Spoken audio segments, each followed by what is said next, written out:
Bom dia, meus irmãos, muito bom dia, graça e paz da parte do nosso Senhor e Salvador Jesus Cristo. Espero que estejam tudo bem com vocês, para a glória do nome do Senhor Jesus Cristo, que Deus possa estar verdadeiramente abençoando a vida de vocês. Um dia maravilhoso, o qual o Senhor está nos concedendo esse domingo, após o Natal, onde passamos, com certeza, cada um de nós passamos com os nossos familiares, né, se alegrando e glorificando a Deus com os nossos familiares. Espero que você tenha tido um Natal abençoado da parte do Senhor Jesus Cristo, falando o nome dEle, falando da presença dEle, porque o Natal não tem sentido nenhum se não for falado sobre Jesus, se não for mencionado o nome de Cristo, porque Cristo sim, não Papai Noel, mas Cristo sim é o sentido desta data, ainda que, como sempre nosso pastor Diogo está falando, nós não sabemos então o dia, claro, o dia certo que Jesus nasceu, mas temos essa data comemorativa e aproveitamos então esta data para falar do Evangelho, falar das boas novas de salvação para os nossos familiares, para os nossos amigos e também falar de Cristo Jesus, né, falar do nome de Deus para os nossos familiares. Amém? Queridos irmãos, estamos aqui então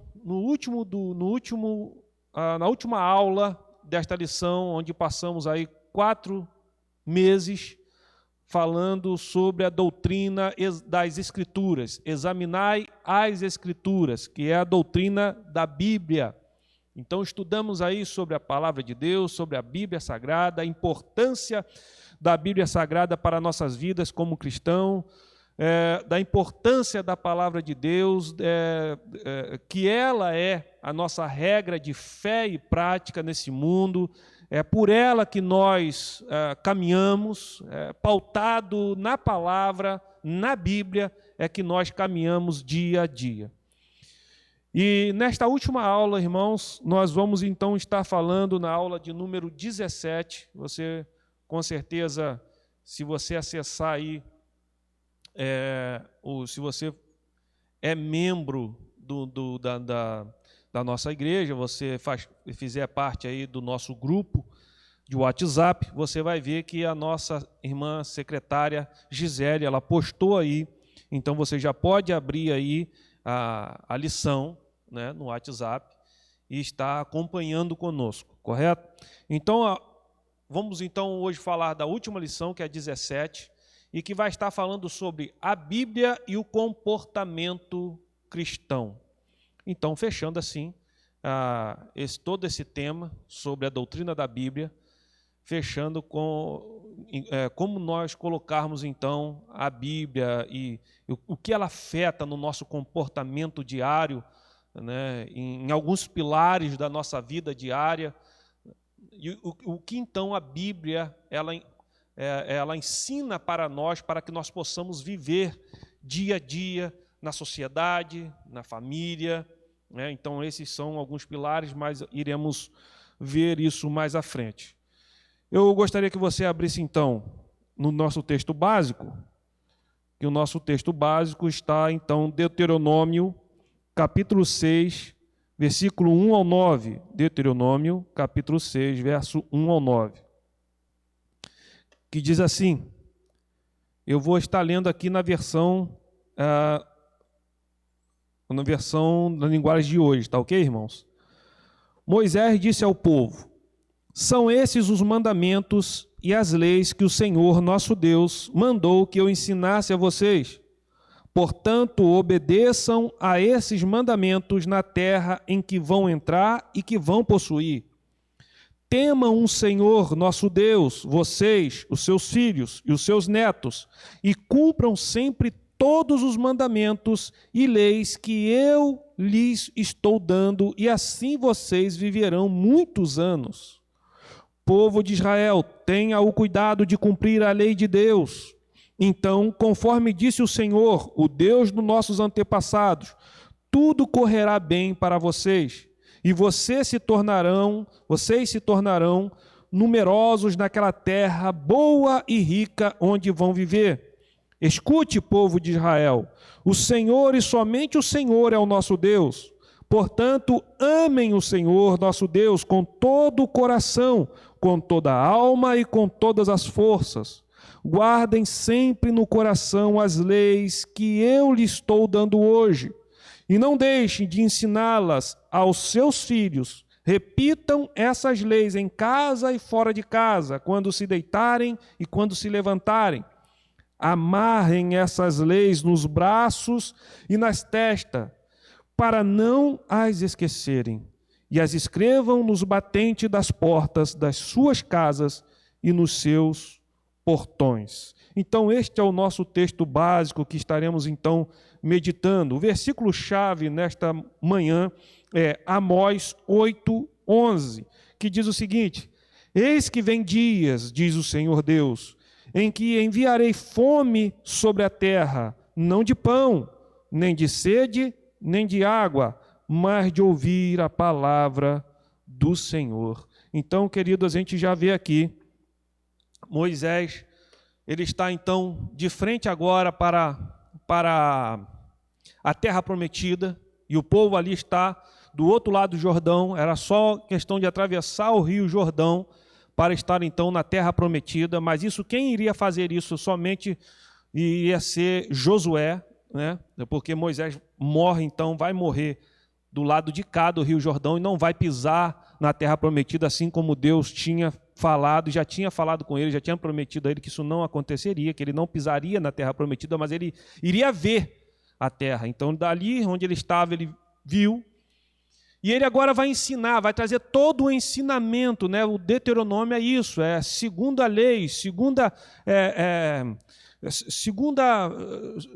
vez, ele está trazendo toda a lei de novo, ele está falando de novo. Então, ele está trazendo a lei porque aquele povo agora que está de frente ali para o Jordão para atravessar juntamente com Josué, era aquele povo que tinha nascido, era a geração que tinha nascido no deserto, né? Que o povo que saiu do Egito, ele caminha 40 anos no deserto, e ali nasce filhos, nasce filhas, e esses filhos e essas filhas crescem, e ele então já é uma outra geração, e a geração anterior, ela já está velha, ou então já morreram muitos, já ficaram pelo caminho, e agora ele vai trazer novamente todo o ensinamento para esse povo. Ele vai trazer todo o ensinamento a esse povo, e ele está dizendo aqui, em que nós lemos aqui, ele está ensinando o povo, olha, Moisés disse ao povo, olha o que ele diz, são esses os mandamentos e as leis que o Senhor nosso Deus mandou que eu ensinasse a vocês. Portanto, obedeçam a esses mandamentos na terra em que vão entrar e que vão possuir. O que ele está pedindo, irmão, minha irmã, obediência à palavra dele, à lei dele, à lei do Senhor. Obediência, isso que Moisés está falando com eles. Obedeçam a lei de Deus, obedeçam o mandamento do Senhor. E aí, no versículo-chave em que nós lemos, Amós 8:11, ele vai dizer também, eis que vem dias, diz o Senhor, em que haverei fome sobre a terra, não de pão nem de sede, mas de ouvir a palavra do Senhor. Que maravilha, né, irmãos, em saber que em muitos lugares desta terra isso tem acontecido, a gente tem ouvido, a gente que busca muito sobre a questão da missão de Deus nesse mundo, em saber, em ficar por dentro, e a gente vê muitos testemunhos de pessoas em lugares que a Bíblia não é, ela é proibida de chegar, e quando chega, né, infelizmente ela tem que ser contrabandeada, vamos usar esse nome, mas eu acho que seria essa mesmo a palavra que eu teria que usar aqui, ela é contrabandeada para poder entrar nesses países, e quando entram as pessoas estão sedentas, elas querem a Bíblia, elas querem pelo menos ler um pedaço, ler um capítulo, ler um versículo, para que gravem na mente, elas estão sedentas da palavra de Deus ali ainda, e isso está acontecendo, essa profecia de Amós, ela está se cumprindo em nosso tempo, meus irmãos. Então, o alvo da nossa lição é destacar os princípios bíblicos inalteráveis para a conduta cristã. Os princípios bíblicos inalteráveis. A palavra de Deus e os seus pressupostos não mudam com o tempo, tá ok, irmãos? Então, o que Moisés está mandando para que o povo obedecesse ao Senhor lá no Antigo Testamento. E quando também a gente vê Jesus falando que o que os discípulos deveriam fazer e o que os apóstolos então cumpriram, isso também serve para o nosso tempo, e a gente precisa estar atento a isso, porque a palavra de Deus e os seus pressupostos não mudam com o tempo, tá ok, meus irmãos? Bom, então o alvo da nossa lição nesta manhã é reconhecer que o contexto de hoje é bastante diferente do contexto bíblico, mas a palavra de Deus permanece para sempre. Então, é aquilo que já viemos falando já há muitas lições passadas, que a Bíblia ela precisa ser estudada, não só lida lendo como um jornal. Eu leio, irmão Fábio, a Bíblia todo ano. Eu leio a Bíblia toda. Legal, isso é bom. Mas você precisa tirar tempo para estudá-la. Porque, como foi dito aqui, a Bíblia tem um contexto de hoje bastante diferente com o contexto bíblico daquela época. E para contextualizar isso para os nossos dias, de lá para cá, e colocar então, para nós colocarmos em prática no nosso dia o que está sendo falado para aquela época, para aqueles irmãos, aquelas pessoas que viviam daquela época, nós precisamos então estudar, saber, compreender todo o contexto, todo então o costume da época, porque senão você faz uma aplicação errada, irmão. Você acaba fazendo uma aplicação errada. Então eu chamo a atenção aqui novamente o que a gente já vem estudando já então vários domingos atrás da EBD, que é: você precisa gastar tempo com Deus. Você precisa gastar tempo estudando a palavra do Senhor. Não tem como fugir disso, irmãos. Outro, então a gente também teremos que ser apto então a aplicar os ensinos da Bíblia na nossa vida diária. Então, ser aptos a aplicar os ensinos da Bíblia na nossa vida diária é o que eu falei agorinha mesmo, né, de nós estudarmos e sabermos colocar, então, em prática na nossa vida. E também, em terceiro lugar e último, agir de acordo com as orientações encontradas na palavra de Deus. Obedecer, né, e agir com as orientações da palavra do Senhor. Então, a Bíblia possui orientações práticas, irmãos. Orientações práticas. O que eu quero dizer com isso? A Bíblia possui orientações para o nosso dia a dia. Para tudo ela tem uma resposta. A Bíblia tem resposta para muitas coisas da nossa vida, muitos setores de nossa vida diária. E nós precisamos, então, conhecer essas respostas e conhecer também esses mandamentos do Senhor e o que do antigo ela permanece no novo e o que não permanece, o que a Bíblia de fato, ela diretamente nos diz como devemos viver a nossa vida, como devemos agir, como eu devo viver com a minha família, como eu devo viver assim, assado, tal, em tal lugar. A Bíblia diz.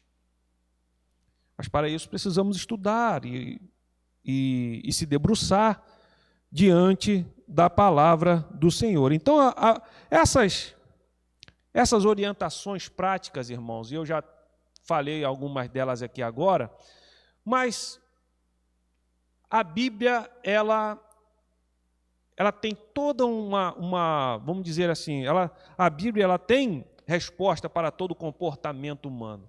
E eu disse aqui que nós falaríamos então em 3 pilares, ou 3 segmentos importantes, segmentos esses importantes, em que a Bíblia fala, em que a Bíblia nos mostra como devemos ser no nosso dia a dia, nesses 3 segmentos. E o primeiro deles, olha aí, ó, você vai estar vendo aí, o diácono Hélito já colocou na tela, você vai estar vendo a família. Então nós temos então na Bíblia orientações para cônjuges, filhos, pais, como nós devemos ser como nós devemos tratar nossos cônjuges, como homem, o que eu devo fazer, o que eu devo ser no meu lar, a minha esposa, o que ela deve ser, como ela deve ser, ou né, vice-versa. Então tem orientações para as mulheres, tem orientações para os homens, como deve ser com o homem, deve ser com a esposa deve ser com o marido. Então temos orientações na palavra de Deus sobre isso. Temos também orientações para os filhos, como os filhos devem tratar os pais, como os pais devem tratar os seus filhos. Orientações severas, sérias, para que nós possamos, então, fazer o melhor para agradar a Deus na nossa família e andarmos, então, com a família verdadeiramente alicerçada na palavra do Senhor. E, como eu disse ali, tanto os filhos como os pais saberem como lidam um com os outros.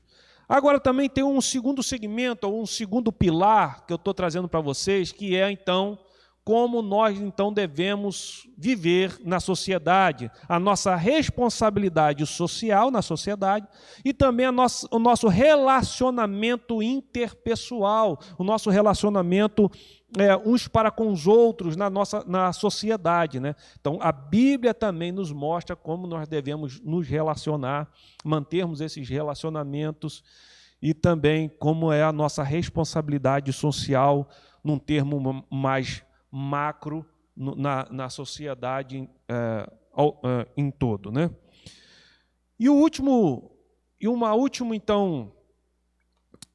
segmento, mas não menos importante, que é a igreja. Então, a Bíblia nos ensina sobre a doutrina na igreja, sobre ética, sobre administração e sobre serviço. Quero aqui deixar bem claro, irmãos, que o nosso intuito nesse estudo não é trazer e pormenorizar, vamos dizer assim, cada um desses detalhes. Não.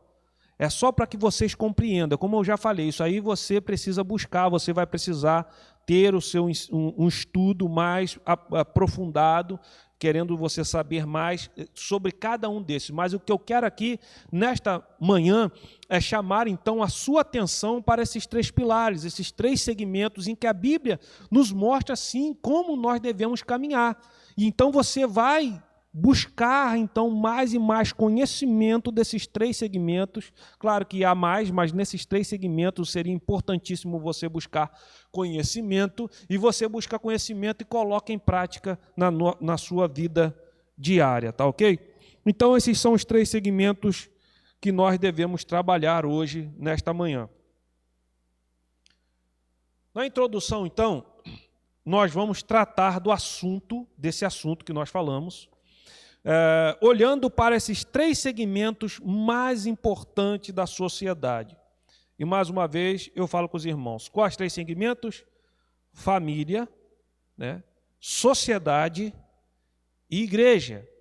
Então, esses três pilares ou esses três segmentos, então, é o que nós vamos pautar o nosso estudo nesta manhã. Vamos lá, primeiro tópico, a Bíblia na família. O padrão divino institui uma ordem de autoridade e responsabilidade que nos é revelada pela Bíblia. Paulo diz em 1 Coríntios, capítulo 11, verso 3, assim, escute, quero, entretanto, que saibais ser Cristo o cabeça de todo homem, e o homem o cabeça da mulher, e Deus o cabeça de Cristo. Também a respeito de filhos, o mesmo apóstolo diz, filhos, está em Colossenses 3:20, filhos, em tudo obedecei a vossos pais, pois fazê-lo é grato diante do Senhor. Deus organizou a família de acordo com o princípio de chefia. Todos os membros da família se encontram sob a autoridade do cabeça apontado por Deus. Vejamos então a seguir a relevância da Bíblia nos compromissos familiares. Então, meus queridos, a gente precisa entender que Deus, Ele colocou um princípio na palavra do Senhor, Ele colocou um princípio. E quebrar este princípio, fatalmente você pode incorrer numa tragédia familiar, no sentido que eu estou trazendo aqui, numa tragédia no sentido de você ter um casamento ruim, ter um casamento até mesmo ser desfeito por não estar cumprindo, então, o que Deus quer que seja para um casamento. E é isso que eu chamo a atenção para que você compreenda nesse estudo, nesta manhã. Tá bom? É isso que eu chamo a sua atenção para que você olhe com um olhar de cristão, bíblico, de entendimento da palavra do Senhor, daquela pessoa que verdadeiramente ama a palavra de Deus e que deseja, de fato, de todo o coração, colocar em prática cada palavra, assim como eram os puritanos. Eu sempre digo isso para vocês. Os puritanos foram chamados de puritanos porque eu não canso de falar isso com vocês. Seria bom que vocês pegassem, estudassem sobre a vida dos puritanos, porque eles nos ensinam como que realmente era viver o que a Escritura manda dia a dia para nós, e colocar em prática a Bíblia todos os dias na nossa vida. E é isso que devemos fazer. A verdade é o seguinte, meu irmão, minha irmã.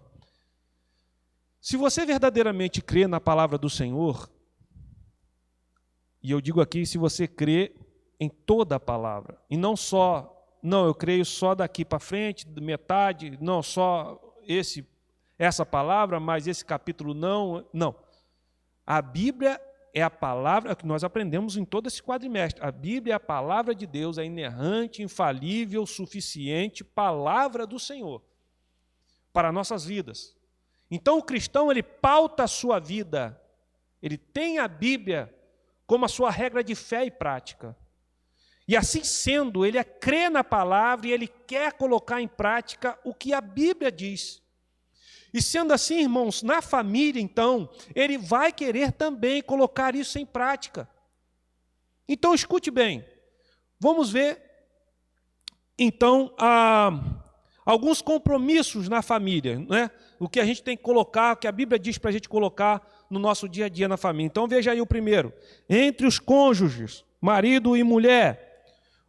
Em Efésios 5, 22, 25 e 33, diz o seguinte, eu vou ler para você, o Efésios 22 até o 33 na íntegra, tá? Diz assim, olha o que a palavra de Deus diz. Esposa, obedeça ao seu marido como você obedece ao Senhor. Pois o marido tem autoridade sobre a esposa, assim como Cristo tem autoridade sobre a igreja. E o próprio Cristo é o Salvador da igreja, que é o seu corpo. Portanto, assim como a igreja é obediente a Cristo, assim também a esposa deve obedecer em tudo ao seu marido. Marido, ame a sua esposa, assim como Cristo amou a igreja e deu a sua vida por ela. E ele fez isso para dedicar a igreja a Deus, lavando-a com água e purificando-a com a sua palavra. E fez isso para também poder trazer para perto de si a igreja em toda a sua beleza, pura e perfeita, sem mancha ou ruga, ou quaisquer outro defeito. O homem deve amar a sua esposa assim como ama o seu próprio corpo. O homem que ama a sua esposa ama a si mesmo. Porque ninguém odeia o seu próprio corpo. Pelo contrário, cada um alimenta e cuida do seu corpo como Cristo faz com a igreja. Pois nós somos membros do corpo de Cristo. Como dizem as Escrituras Sagradas, é por isso que o homem deixa o pai e a sua mãe para se unir com a sua esposa, e os dois se tornam uma só pessoa. Há uma verdade imensa revelada nessa passagem das Escrituras, e eu entendo que ela está falando a respeito de Cristo e da igreja, mas também está falando a respeito de vocês. Cada marido deve amar a sua esposa como a ama a si mesmo, e cada esposa deve respeitar o seu marido. Ou seja, meu irmão, eu acho que isso daqui é muito claro. A palavra de Deus é muito clara aqui, não deixa dúvidas. Né? Então a esposa deve obedecer o seu marido, dar obediência ao marido. E a obediência aqui, irmãos, não é que a esposa tem que estar... Sabe, as pessoas tendem um pensamento errôneo. A esposa baixa a cabeça e o marido sempre, é isso que eu quero, faz assim. Não é isso. Não é isso que aqui mostra. O que mostra é uma esposa ao lado do marido, O marido sim, tem sim a última, mas não que o marido nunca vai falar as coisas para a esposa, ou vai deixar de falar, ou vai tomar decisões sem comentar com a esposa, não. Eles vão dialogar, eles vão conversar, eles vão então entrar num acordo. Claro, mas a última resposta vem do homem. A última palavra vem do homem. Mas entenda que a mulher, é pedido aqui em todos esses versículos, se vocês compreenderem, o peso na mulher aqui é a questão dela obedecer ao seu marido. O marido, claro, aqui eu quero deixar bem claro, aquele marido que obedece a Deus, que é um marido obediente ao Senhor, então que é um marido que faz a vontade de Deus, é um marido realmente que tem as virtudes cristãs, entendeu, irmãos? Que a mulher deve obedecer. E aí sim, o marido deve amar a esposa e dar a sua vida por ela, assim como Jesus deu a vida pela igreja. E nesse sentido aqui, meu irmão, minha irmã, é pesado. Porque o homem, ele precisa, o sentido aqui é como se alguém fosse dar um tiro na minha esposa e a verdade aqui é que eu tenho que entrar na frente. Esse é o sentido da palavra aqui, do pedido aqui, do ensinamento do apóstolo Paulo aqui para os Efésios. Eu preciso entrar na frente e tomar, então, dar a minha vida pela vida da minha esposa. É esse, então, aqui o ensino de Paulo ao marido. A esposa obedece ao marido, todavia o marido precisa estar apto a dar a sua vida pela sua esposa. Dar a sua vida, meu irmão, é se colocar de frente. Não está empurrando a sua esposa. Não, vai você. Não, mas está acontecendo isso. Não, vai você na frente, que depois eu vou. Não funciona assim, irmãos. Quem toma a frente, quem toma a rédea lá na frente, lá, o que se tiver que correr um risco de vida, quem vai correr é o homem, e não a mulher.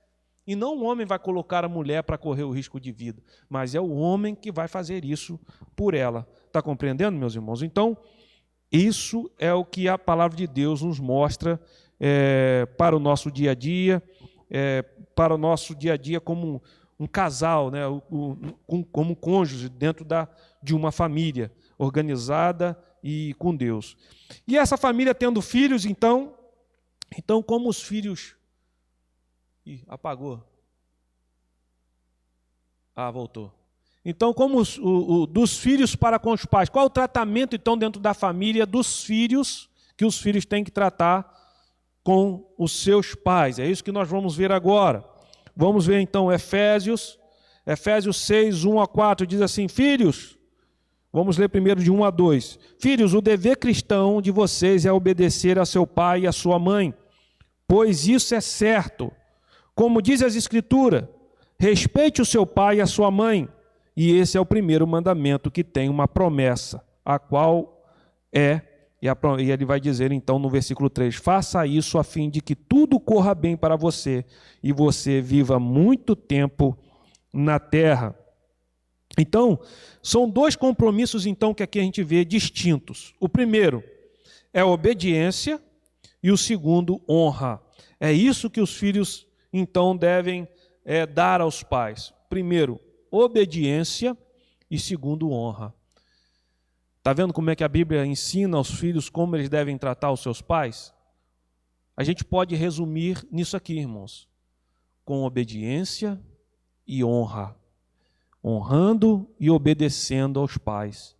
Serve para nós, que ainda temos nossos pais vivos, mãe, pai, você que está aí, né? Se você tem pai, mãe vivo, você pode ter quantos anos você estiver.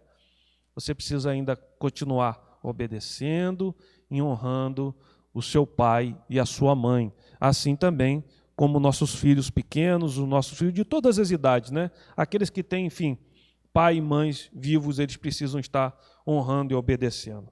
Então isso é o que a Bíblia manda os filhos fazerem com os pais. Agora, e a responsabilidade dos pais para com os seus filhos? Dos pais para com os seus filhos? Vamos lá em Efésios capítulo 6, verso 4. Pais, não tratem os seus filhos de um jeito que faça com que eles fiquem irritados. Pelo contrário, vocês devem criá-los com a disciplina e os ensinamentos cristãos. Então, olha o que interessante o que a Bíblia está nos trazendo, né, para nós, pais. Olha a responsabilidade. Então, o nosso filho, ele deve nos obedecer e nos deve honrar. Mas o que nós, como pais, devemos fazer com os nossos filhos? Devemos, então, tratar nossos filhos de um jeito que faça com que eles não fiquem irritados, não venhamos estar irritando nossos filhos, mas devemos criá-los com a disciplina e os ensinamentos cristãos. Ora, irmãos, não foi isso que disse lá em Deuteronômio 6, que nós lemos no início? Qual é? Deuteronômio, capítulo 6. Capítulo 6, verso 4 ao 9, diz o quê? Olha só o que Moisés está ensinando ao povo. Escute o povo de Israel, o Senhor e somente o Senhor é o nosso Deus. Portanto, amem o Senhor nosso Deus com todo o coração, com toda a alma e com todas as forças. Guardem sempre no coração as leis que eu lhes estou dando hoje. E não, escute aqui o versículo 7. E não deixe de ensiná-las a seus filhos.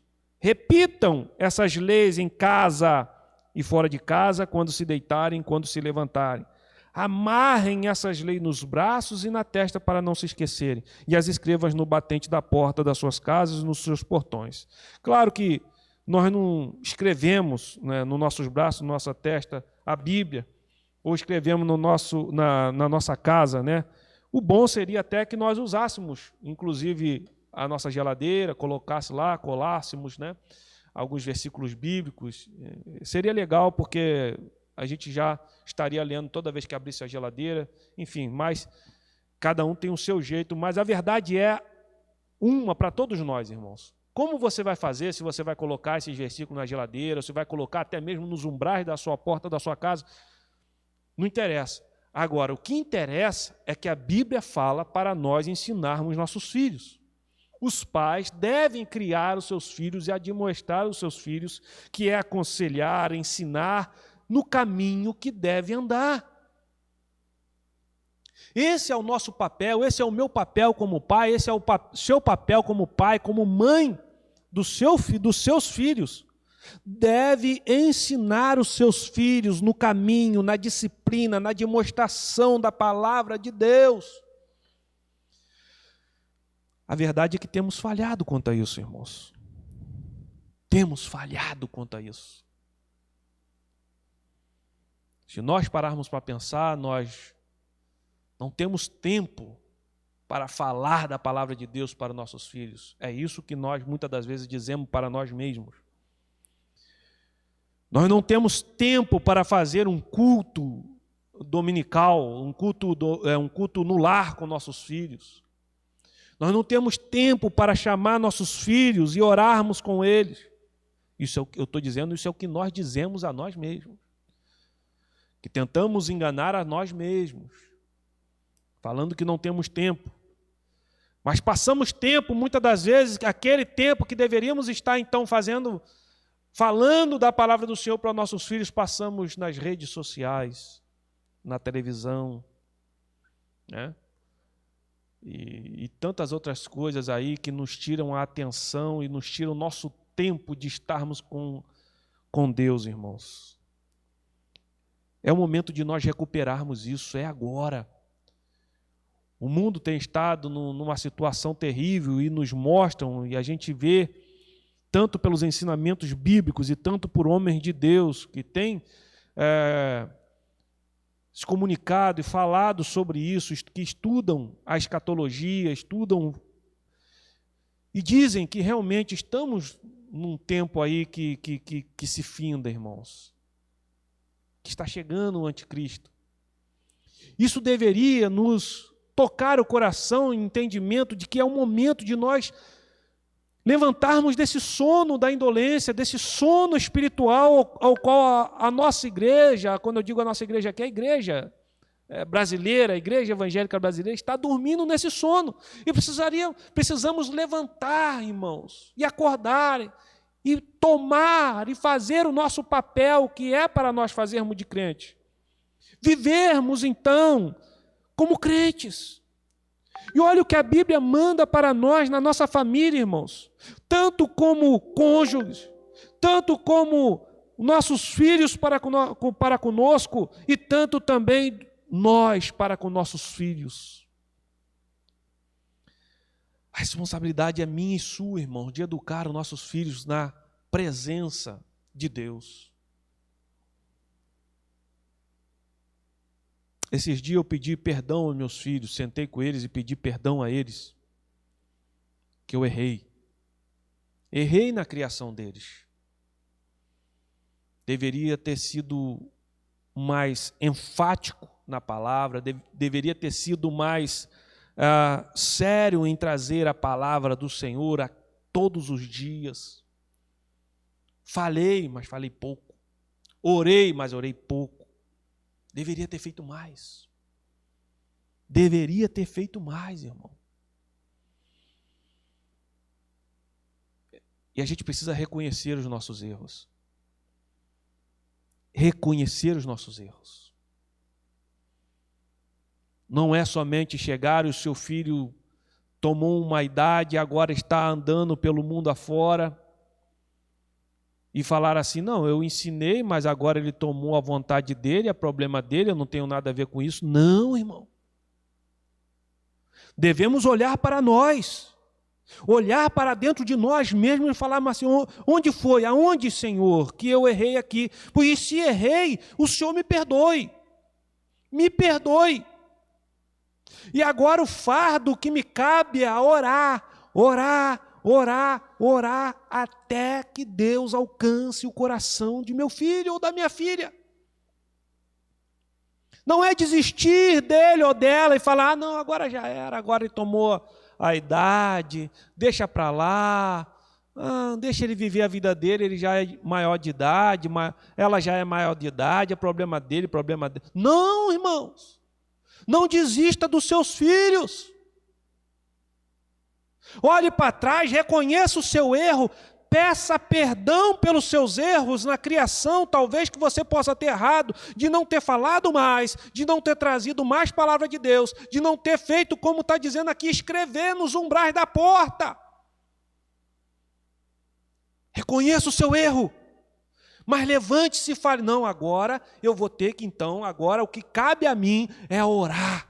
Madrugada dentro, dia após dia, eu vou estar com os joelhos dobrados, orando por ele, orando por ela, até Deus dar a resposta, até Deus quebrantar o coração dele e trazê-lo novamente para os seus braços. Mas não é desistir do seu filho, da sua filha. Não, agora deixa ele, deixa ela. É o mundo assim mesmo. Não, irmãos. Primeiro reconheça o seu erro. E depois ore por ele e ore por ela. Mas vamos então caminhando. E então o segundo segmento, o segundo pilar que nós temos então é a Bíblia na sociedade, meu irmão. A Bíblia na sociedade. Olha só. A responsabilidade do homem por todas as áreas de sua vida social e pessoal está implícita, tanto no Antigo como no Novo Testamento. Nos 10 mandamentos, Êxodo 20, essa responsabilidade social do homem aparece com clareza nos 6 últimos mandamentos. Olha só, honra teu pai, não matarás, não adulterarás, não furtarás, não dirás falso testemunho e não cobiçarás. Olha a responsabilidade social aí que nós temos que ter na sociedade então. Nós não devemos sair matando todo mundo, nós devemos honrar o nosso pai, não adulterar, porque aí você não adulterando, você não vai acabar também cobiçando a mulher do outro, né? Não cobiçar as coisas do próximo, não furtar as coisas do próximo e não falar mal do próximo, dar falso testemunho do próximo. Então, olha a responsabilidade social que nós temos. No Novo Testamento, a base do julgamento futuro é a nossa responsabilidade social. Como é a nossa responsabilidade social, então, ali em Mateus 25, 31, 46? Resumindo, é isso aqui, ó. Tive fome, tive sede, era forasteiro, estava nu, enfermo, preso. E o que a gente fez? Estendeu as mãos e ajudou. Essa é a nossa responsabilidade, né, e o nosso relacionamento interpessoal com as pessoas. em a nossa responsabilidade social como igreja na sociedade, que é o quê? Ajudar, estender as mãos, é o que nós estamos fazendo aqui, é o que a nossa igreja tem feito. Já aí 1.300 cestas básicas já foram doadas para a glória e honra do nome do Senhor Jesus Cristo. Pessoas que foram alcançadas aí, que foram ajudadas nessa pandemia, e que eu tenho certeza que irão ser mais e mais. O que aconteceu lá com as crianças no Santa Helena, lá no bairro de Nova Cidade, no Santa Helena, e nós fomos lá, nossa igreja esteve presente lá, e ajudou aquelas crianças que da maioria, o pastor lá disse então para nós que 85% das crianças que ali estão não têm pais que são crentes, não têm pais cristãos, e muitos deles têm pais que são traficantes, e que chegam lá e contam para as tias ali que lidam com eles, né, e falam, olha, eu quero mesmo até tirar a minha vida. O pastor relatou para nós. Uma criança de 6, 7 anos quer tirar a sua vida, porque vê o seu pai e sua mãe brigando e ainda vê muitas pessoas indo cobrar drogas dentro da sua casa e batendo no pai e na mãe na frente deles. Mas a igreja está lá, a igreja lá está ajudando, e nós, o quanto podemos, estamos então acompanhando também, e agora nos unimos para o quando pudermos estarmos ajudando também. Então isso é responsabilidade social, é a responsabilidade da igreja na sociedade, de nós com a sociedade, né? E termos então também o relacionamento interpessoal com pessoas e pessoas. Veja então, não precisamos de ideologia para praticar o social, não precisamos de ideologia, irmãos. A Bíblia é claríssima quanto à nossa responsabilidade social, então não tenho que ter ideologia aqui A, B ou C, para que eu possa fazer a responsabilidade social. Não, é porque eu sou isso, eu penso isso, a minha ideia de política é essa, e é por isso então que eu faço a minha parte na sociedade. Não! Eu sou cristão acima de tudo. Eu sou crente em Deus. E como eu já disse, a minha regra de fé e prática é a Bíblia. É a Bíblia a minha regra de fé em prática. Então, o que ela diz que eu tenho que fazer é o que eu vou fazer. E se a Bíblia diz que eu tenho uma responsabilidade na sociedade, e eu preciso, então, assumir essa responsabilidade, eu vou assumir. E o que eu tenho que assumir? Que Jesus disse, Mateus 25, 31 a 46, tive fome, tive sede, era forasteiro, e eu preciso visitar essas pessoas. Eu preciso estar diante dessas pessoas e ajudar essas pessoas. Tem fome, que tem sede. Não porque eu sigo uma ideologia política, partidária, enfim, mas porque eu sou crente. E a Bíblia diz que eu tenho que fazer isso. E se ela diz, é isso que eu vou fazer. O profeta Amós apresenta Yahvé dizendo a Israel, aborreço, desprezo as vossas festas e com as vossas assembleias solenes não tenho nenhum prazer. E ainda que me ofereçais holocausto e vossas ofertas de manjares, não me agradarei deles, nem atentarei para as ofertas pacíficas de vossos animais cevados. Afasta de mim o estrépito dos teus cânticos, porque não ouvirei melodias das tuas liras. Antes, corra a juízo como as águas e a justiça como o ribeiro perene. Isso está em Amós 5, 21 ao 24. Mas permita ler somente o 24 para vocês na nova tradução de hoje, na língua de hoje, no linguagem de hoje. Ele diz assim, em vez disso, quero que haja tanta justiça como águas de uma enchente, e que a honestidade seja como um rio que não para de correr. Irmãos, na época de Amós estava vendo, eu não vou contar a história aqui porque o tempo não nos cabe a isso, mas estava vendo uma injustiça no meio da sociedade, sabe? Eram pessoas que estavam explorando outras, e Deus então está furioso, e Ele diz, o que eu quero, o cântico de vocês, o que vocês fazem no templo, não está me agradando, eu não estou recebendo, será que vocês não estão vendo isso aí que Ele está dizendo? Eu não estou recebendo isso de vocês, porque está feio. vocês não têm justiça, vocês não têm honestidade, vocês tratam mal um ao outro, o relacionamento interpessoal de vocês está horrível. A responsabilidade social aí de vocês está horrível, então eu não estou recebendo a adoração de vocês, é isso que Deus está falando. E aí ele diz o quê? O que Deus quer então? Ele está dizendo no 24, em vez disso, o que eu quero? Eu quero que haja tanta justiça como as águas de uma enchente, e que haja honestidade como um rio que não para de correr. Era isso que Deus estava então pedindo, essas responsabilidade social do povo escolhido dele, que era o povo hebreu, do povo que ele escolheu, separou para ele.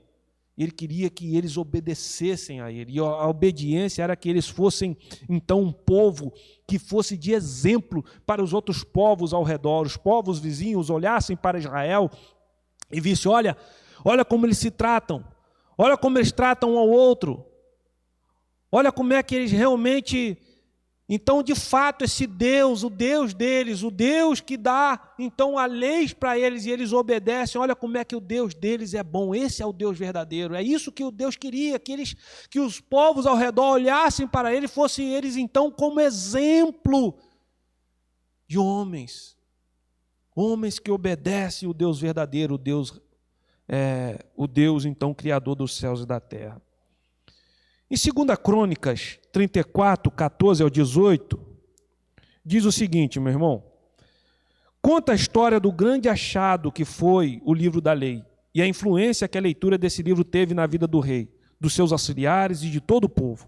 Houve arrependimento, jejum, confissão de pecados e renovação da aliança com o Senhor. A leitura da Bíblia pode mudar o destino de toda uma sociedade. Isso foi o que aconteceu na época do rei Josias, lá em Judá, meu irmão, minha irmã. Foi isso que aconteceu. Né? E o Quias estava mexendo lá, então, no templo, e achou no templo o livro da lei, que estava lá guardado, e ninguém tinha dado, então, ninguém tinha atinado para aquele livro. Ele pega aquele livro, então ele entrega ao outro funcionário do rei, esse funcionário leva até o rei Josias, e ele abre esse livro, esse rolo, esse pergaminho, e começa a ler a lei de Deus para Josias. O que o rei Josias faz? Ele escuta aquele livro, naquela mesma hora ele sente o temor de Deus, ele entende o que Deus estava falando, e ele fica tremendamente temeroso com as ordens de Deus naquele livro. E o que então a Bíblia vai nos mostrar? Que ele propaga um grande jejum, um grande arrependimento em todo Israel, ele derruba todos os ídolos que tinham então em Judá, e ele derruba todos os ídolos e traz novamente Judá a adoração ao Deus verdadeiro, a adoração a um Deus vivo, porque Deus então tinha usado a profeta Uda para ir lá, a profetisa Uda, para ir lá e falar com ele, olha, tudo que você escutou, rei Josias, dentro desse livro aí, dentro do livro que você leu, realmente é o que eu vou fazer com o povo de Israel, porque o povo de Israel parou de ter a responsabilidade social correta, um relacionamento interpessoal que eu quero que eles tenham um com os outros. Eles então estão agora totalmente fora da minha verdade, e eu vou trazer juízo ao povo. E o rei Josias então, ele se arrepende, faz o povo se arrepender e faz o jejum, proclama o jejum. E Deus fala então, eu não vou trazer juízo enquanto você for o rei de Israel. Está vendo, irmãos? Então, veja como é que há implicâncias de seriedade no nosso dever de como fazer a vontade de Deus, de ter a nossa responsabilidade social, né, no nosso dia a dia, na sociedade, né, e ter o nosso relacionamento com as pessoas, como nós devemos tratar as pessoas, é como a Bíblia manda que devemos fazer. Bom, vamos para o terceiro e último, então, ponto, pilar. A Bíblia na igreja. A Bíblia na igreja. Vamos ver isso aí. A Bíblia é a voz da igreja. É o sentimento da igreja. É o único manual da igreja. Igreja é o povo de Deus, tirado do mundo. o povo de Deus colocado no mundo e o povo de Deus enviado ao mundo. Para que uma comunidade cristã seja chamada de igreja, ela precisa ter como referência da revelação de Deus as Escrituras sagradas. Então, veja bem, para que uma igreja, um povo seja chamada de igreja, ela precisa ter a referência, a revelação de Deus, que é o quê? As Escrituras sagradas, a Bíblia. Então, para isso, para ser chamado de igreja, precisamos, então, ter a nossa prática de fé. Em nenhum serviço da igreja pode ser dispensada a Bíblia. Ela é o manual de regra e fé. Ela é o manual de quê? Não só de regra e fé, mas veja bem, vamos ver alguns deles aqui. Vamos passar rapidamente sobre alguns. Então, ela é manual de doutrina da igreja. A Bíblia ela é um manual de doutrina para a igreja. É na Bíblia. Então, não é a igreja que diz como a Bíblia vai fazer. Não. É a Bíblia que fala o que a igreja deve fazer, como deve fazer, como deve ser os cultos. É a Bíblia que norteia tudo isso, tá bom, meu irmão? E não é o meu pensamento ou o pensamento do pastor, dos presbíteros, que diz como deve ser. Não, tem que ser pautado na palavra.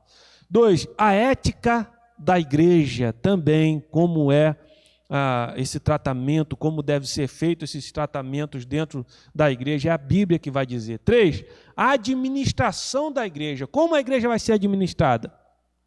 É a Bíblia que vai nos dizer, é estudando a palavra, é meditando na palavra que nós vamos saber.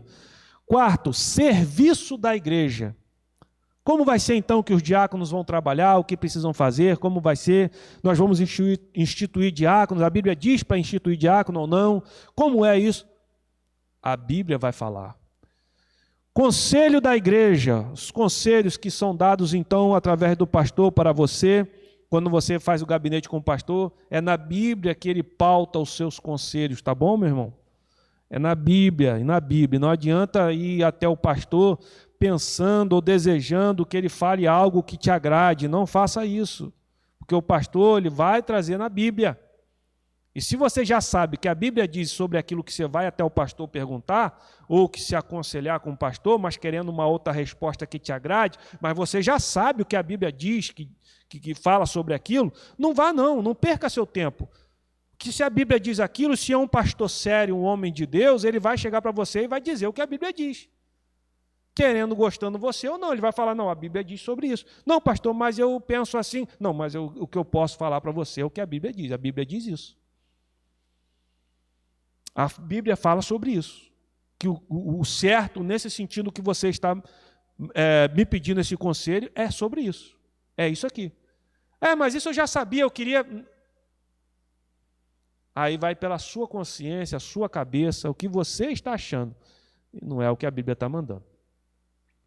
Bom, olha essa aplicação aqui. Essa aplicação é interessante, eu quero ler para você. A maturidade de uma igreja é medida não pelo seu tamanho, tá, irmãos? Isso fique bem gravado com vocês. Nem pelo seu poder econômico financeiro, mas pela intimidade que tem com as Escrituras Sagradas. Sabe, irmãos, uns tempos atrás, quando a gente evangelizava na rua, e a gente falava de Jesus para as pessoas na rua, o que a gente falava para essa pessoa quando a pessoa então se interessava com o evangelho? Às vezes você está longe da sua igreja e você indica então, vá a uma igreja mais próximo da sua casa. Não é isso que a gente falava para as pessoas? Vá a uma igreja mais próxima da sua casa. Hoje não. Hoje a gente tem que falar assim, vá a uma igreja mais perto da Bíblia. Vá a uma igreja que esteja mais perto da Bíblia, porque há tantas igrejas pela nossa localidade, mas que nem todas, irmãos, pautam a sua vida diária na Bíblia, mas sim nos seus pensamentos, ou mesmo por versículos isolados. E fazem, então, de versículos isolados doutrinas falsas para o seu dia a dia. E isso é perigoso.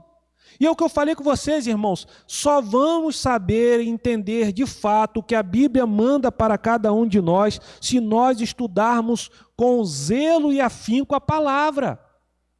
E é isso que, então, a administração da igreja, que são os presbíteros, dizendo para a nossa igreja que é, então, A nossa administração é concebida, então, através dos presbíteros e do pastor. Então, o que o pastor e os presbíteros vão decidir, ele tem que estar, então, pautado na palavra. A lei da igreja, né, que são os estatutos da igreja, ela precisa estar pautado na palavra. Se está pautado no pensamento do pastor, no pensamento dos presbíteros, no pensamento de seja qual for homem algum, qual for essa igreja, que ela seja, se tem o pastor como liderança, que não é os presbíteros, se é os diáconos, enfim, seja como for, se for pautado na ideia da cabeça dos homens, é fadado ao fracasso, e essa igreja não é uma igreja de Cristo, porque a igreja de Cristo ela precisa estar pautada nas leis de Deus. Os seus estatutos, né, as suas confissões precisam estar pautadas na palavra. Tá ok, irmãos? Eu acho que isso está bem fixado na cabecinha de vocês. Então, para terminar essa parte 3, a Bíblia na igreja, então, ela fortalece a igreja. Ela fortalece a igreja. Ela energiza a igreja. Ela alegra a igreja, meu irmão. E abre novos caminhos, abre caminhos novos para a igreja. É isso que a Bíblia faz dentro da igreja, e se ela é, de fato, um livro que é posto no seu devido lugar primordial dentro de uma igreja. Bom, vamos fazer então a conclusão, então, e nós temos 3 destaques nessa conclusão. Né? Jesus disse à igreja de Éfeso, arrependa-te e volta. Precisamos voltar às Escrituras. A família tem procurado outros caminhos para resolver suas crises. Olha que perigo, irmão. A sociedade corre atrás de ideologias ativistas. A igreja cede às práticas pagãs e místicas. E a Bíblia, revelação de Deus para os homens, vai para o fundo da gaveta. O crente precisa voltar a ser identificado como o Bíblia. Lembra como antigamente as pessoas chamavam o crente de o Bíblia, porque a gente andava, né, com a Bíblia debaixo do braço e ia para a nossa igreja. Então, os incrédulos, eles olhavam para nós e chamavam, olha lá, vai o Bíblia. E a Bíblia sempre debaixo do braço. Eu não sou contra, irmão, sinceramente, eu não sou contra você ter uma Bíblia no seu celular. Eu não sou contra você ter como é que chama aquilo lá, Wellington? Aquele negócio grande, é o tablet, né? Tablet, enfim, tantas outras coisas eletrônicas de hoje. Mas, irmãos, a Bíblia é muito necessária. A Bíblia nos identifica. Sabia disso? A Bíblia nos identifica. É estranho quando você vê um crente que vai para a igreja sem a Bíblia. Eu ainda preciso me acostumar com isso. Eu preciso me acostumar. Mas é estranho, você sai de casa indo para uma igreja e você não leva a sua Bíblia. A Bíblia ainda identifica o crente. Claro, alguns podem dizer assim, irmão Fábio, mas o crente, não é porque eu tenho uma Bíblia, eu deixo de ter uma Bíblia que eu vou para a igreja, eu não sou cristão. Claro que não estou dizendo isso, eu não sou legalista. Não é isso que eu estou dizendo. Mas a Bíblia nos identifica. A Bíblia ainda é um livro que identifica o crente. Né? Então é importante isso. Como era nos primeiros anos do Brasil evangélico. Era isso, a gente era chamado, né, de os Bíblia. Jeremias disse o seguinte, acaso não há bálsamo em Gileade? Ou não há lá médico? Por que, pois, não se realizou a cura da filha do meu povo? Isso está em Jeremias 8:22. A palavra de Deus é o bálsamo em Gileade, e o médico é o pregador da palavra. Então veja aí, 3 destaques, né, para nós, nessa conclusão. O que a Bíblia, e esse primeiro destaque é uma pergunta. O que a Bíblia representa para você? Isso você vai ter que responder a você mesmo. Porque tudo isso que falamos para trás, irmãos, tudo que foi falado anteriormente, vai culminar nisso aqui, nessa pergunta. O que a Bíblia representa para você? Porque se a Bíblia não representa nada, absolutamente nada para você, então tudo que eu falei é irrelevante. Irrelevante para você. Você não vai colocar em prática, você não vai ter desejo de botar em prática na sua vida isso. Você vai falar que a Bíblia é, sei lá, é machista, é coisa e tal, é xiita e xista, o que você quiser falar. Mas você não vai. Você não vai ter o mínimo de desejo de aprender a palavra para compreender o que para compreender o que ela quer que você coloque em prática na vida. Então, se pergunte, responda essa pergunta para você mesmo. A segunda coisa é o seguinte: a Bíblia é insubstituível em sua missão, irmãos. Insubstituível em sua missão. A missão de falar das boas novas para o mundo, de pregar a palavra de Deus, de falar do Deus verdadeiro, de contar a história desse Deus, e que esse Deus está em missão, e que essa missão um dia vai terminar. Então, toda essa história está lá na Bíblia, é insubstituível, irmão. E uma terceira coisa é distribuir a Bíblia aos povos, é alimentar os famintos espirituais com o pão da vida. É o que nós começamos, então, o nosso estudo falando sobre muitos povos, né, que estão aí desejosos de ter essa palavra de Deus nas suas mãos, mas são proibidos, ou quando muitos são achados nesses países, que eles são achados com a Bíblia na mão, ou muito menos com um versículo, irmãos, assim como esse papel, um versículo em sua mão, eles são condenados à morte, ou eles são condenados a viverem o resto das suas vidas num campo de refugiado com trabalhos forçados. Mas são desejosos pela palavra de Deus, desejam.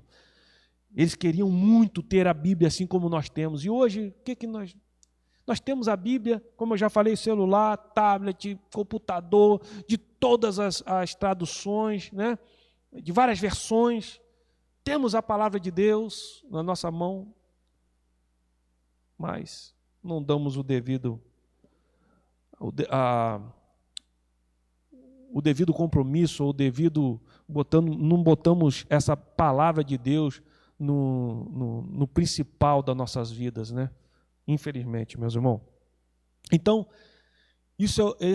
nós estamos fechando então esse estudo. Espero que de fato esse estudo tenha alcançado o seu coração, minha irmã, meu querido irmão, minha querida irmã, e que de fato você coloque em prática tudo o que você aprendeu aqui. Não tenha medo, coloque em prática. Ore ao Senhor. E mesmo que em oração você esteja orando e você esteja também estudando e desejando colocar diante do estudo da palavra do Senhor, precisa, irmãos, ter tempo, precisa gastar tempo sim diante da palavra. Estude, compre material que ajude você a interpretar a palavra de Deus. Tem muita dúvida, busque o pastor da sua igreja, busque um irmão que tem um pouco mais de conhecimento da palavra, tire suas dúvidas. Mas não só isso, não só estude, não só ore, mas bote em prática, irmãos. Peça a Deus todos os dias: Senhor, o que eu ler na tua palavra, o que eu estudar na tua palavra, o que eu aprender todo dia de novo na tua palavra, eu quero colocar em prática todos os dias da minha vida. Faça isso, meu irmão. Faça isso, minha irmã. E você vai ver como Deus, tenho certeza que Deus vai te abençoar poderosamente, mas a gente não faz isso. Deixa eu te dar uma explicação. Nós não fazemos a vontade de Deus ou obedecemos a palavra do Senhor para sermos abençoados. Não. Fazemos isso para que o nome dele, acima de tudo, seja, ainda que Deus possa abençoar sim aqueles que são fiéis a ele, mas não fazemos com esse intuito, fazemos para que o nome dele seja glorificado através da minha vida, através da vida da minha família, através da vida desta igreja. E é por isso que a gente tem a palavra de Deus como primazia desta igreja. Amém? Eu quero então aqui desejar um final de dia aí abençoado para você, tá bom? Logo mais nós temos então o nosso culto. Você pode estar fazendo a sua inscrição, se assim tiver ainda vaga, né? Você pode estar fazendo a sua inscrição para estar conosco nesta noite. Aí está o nosso diácono Hélio, está colocando aí ao lado aí do seu televisor o QR Code. Você coloca aí a câmera do seu celular e já entra lá, já vai direto para o link aonde você faz então a sua inscrição para a noite estar adorando a Deus aqui conosco na igreja física. Se você não puder estar conosco, por algum motivo, né, de não estar conosco presencialmente ou por não ter vaga, não tem problema. Assista-nos pelo YouTube, nesse mesmo canal que você está vendo aqui, a Escola Dominical. Assista-nos pelo YouTube, mas assista, meu irmão, mais uma vez eu peço a vocês, assista com reverência, com temor, como se você estivesse presencialmente aqui na igreja, tá? Tenha seriedade. Quando estivermos orando, ore junto. Quando estivermos louvando, louve também. E quando for a hora da pregação, que você preste atenção ao que Deus tem ao seu coração, a falar ao teu coração através do servo dele que aqui estará pregando. Amém? Que Deus possa te abençoar ricamente. Vamos orar a Deus e agradecer ao Senhor. Senhor, nós agradecemos o teu nome, agradecemos o Senhor, Pai, por tua misericórdia, tua graça sobre nossas vidas. Sabemos que temos muito a melhorar, Senhor. Sabemos que precisamos, Pai querido, amado, verdadeiramente aprender mais da tua palavra para colocar em prática na nossa vida diária, Pai. Então nos ajude a assim fazermos, Pai.